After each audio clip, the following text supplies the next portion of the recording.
practicing since Friday, but is there anything you've learned since then that you didn't know before? No, overall, I'm pleased. I knew we were fast and I knew we were athletic, but I think our execution has been really good. I thought our coaches and our players did a really good job. We had a better plan to use the 2 hours in the summer, so we were able to get ahead on the installs, and I think the guys did a good job. I think our execution's been really good. We're bigger and stronger. I'll get you guys a thing that Deej does in the weight room. It's our T-score, which is basically the strongest guys based on their body weight and things like that. Our numbers are really good now that they've computed all them. I'm just pleased how we're practicing. I think our special teams have been really good. Staff's on the same page. I'm pleased with where we're at. We got to keep getting better, but I'm pleased with where we're at. The good thing is we're about to finish school. You know, we're one of these places we get very, very little time where it's football only. So, you know, we had 2 guys run off the field tonight for exams, but we'll be done here pretty soon, and then we'll get like maybe a day and a half of football without school. Jim Siders was really excited about how Noah Keith in the spring camp. Have you seen him maintain that momentum coming into here? And what's Devin Ford bring to them? Yeah, you know, with Noah, it's kind of hard to say. I think the end of spring we felt that way. Noah's going to show up when it's live. His running style and things like that, it's breaking tackles, it's falling forward. He's the guy that's going to get 4 yards on a consistent basis. He's going to get a 12-yarder, and you're going to look down his stat sheet, he's going to have 100 yards, and it didn't feel like it, if that makes sense. Very productive, very pleased with him, his toughness, his maturity. Devin's doing some really good things. We're excited about him. He flashes, he's explosive, he's mature, he's got a mature approach, seems to be learning well. So far so good, but he gives us a little juice. He tested really well this summer, and it's funny because that was probably the one thing of high school film we weren't sure about. He was unbelievably productive, but we weren't sure what his top end speed was, and he can run. He proved that this summer in testing, and he's proved that on the field, so we're pleased with those guys. You look at the depth in that room, it's kind of an interesting debate between, do you recruit guys to kind of stash them for down the road, or do you recruit them and play everybody that you've got when you have them? How do you kind of balance, a room that's 4 guys deep with, maybe what you want to do 3 years from now? Yeah, I don't know if, in my opinion, Ben, that's necessarily the challenge. What I would say the challenge is they're not as spread out as we would like. The reality is where we're going, we should be recruiting like that every year at every position, and guys come in and battle it out. And if guys are ready to play, they'll play. And if guys aren't ready to play, they won't. It's pretty much that simple. But in my opinion, the issue is that we probably we'd like it to be in a perfect world a little bit more spread out in terms of classes. Hey Coach, Jim from AccuWeather, and we have a weather-related question for you because you're going back to Michigan State, right? And that was 2 years ago where you ran into that big weather event, right? You said at that time that you didn't have a page in your playbook for it. Are you mitigating against weather? Are you thinking about it in any way, shape, or form as you put together the playbook in your handbook for, I think the issue is it's not necessarily having a plan for weather. We got a plan for weather. That's an extreme situation. I think it was a 3.5-hour delay. So the issue wasn't really the weather. It was even Beaver Stadium. We just don't have a great place in our visiting locker room to hold 175 people with the travel squad and the staff and everybody, the trainers and doctors and everybody else for 3.5 hours. So the whole conference kind of looked at that, weather plans and things like that.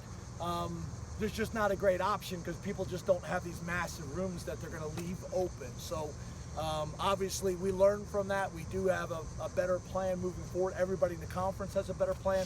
But I've been coaching 24 years. That's the first time that's ever happened. So hopefully it doesn't happen again.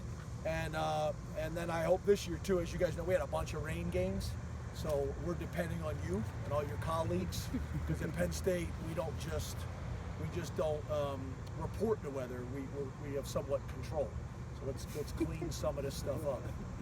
Jay, where is Juice Scruggs kind of in his rehab after he had the accident and couldn't do much in the spring? Is he on track to play this year? How would you say he's coming along? It's too early to say.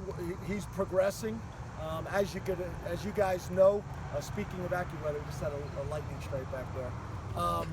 But hey, Chris, don't tell those guys to get off the field, please. But you guys. We're on the metal. We're good. What were we talking about? Juice. Yeah. So I think you guys know with injuries, those are strictly medical decisions. When they are ready to come back and they're healthy and they can protect themselves and they're not at risk, then they'll be back. We don't make those decisions. I think the other thing, as you can imagine, depending on the type of injury, you're going to be cautious. You're going to err on the side of caution. James, can you talk about Brisker's first week, just how he's developing, how he's coming along? Yeah, good. He's long, he's rangy, he's athletic. He's a details guy.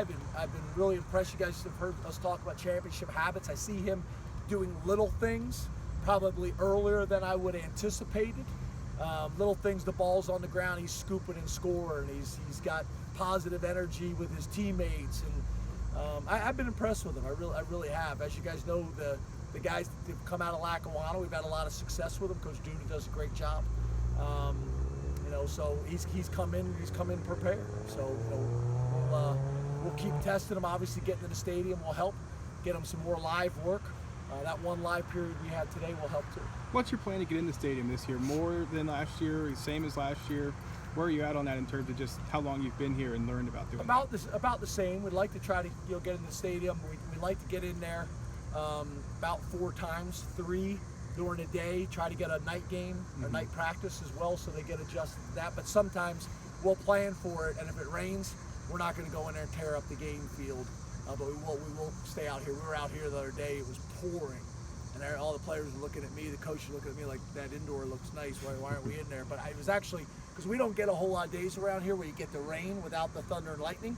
So getting that rain work is important for us. And all these weather tips today. This is for you. James, what do you remember about the recruiting process with Antonio Shelton? I mean, does it feel like it was a while ago at this point? Yeah, it does feel like a while ago, but a couple things. Yeah, I told you. Yeah, it's coming. Yeah. We were tracking Antonio for a while. He was one of those guys more like an old school recruiting process where he had a strong senior year.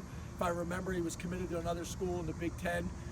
Tim Banks, obviously, we hired. He had some awareness of him as well, and we were able to get involved with him late. I remember we met him and his mom at I think it was a Buffalo Wild Wings. I want to say maybe in Columbus. And things just kind of got rolling, and he's a smart guy. He's really strong. He's worked himself into a really good athlete. We're pleased with where he's at. He's about 314 pounds. He can run. We're excited about what he's going to be able to do for us this year. James, you talked about learning about that position, defensive tackle.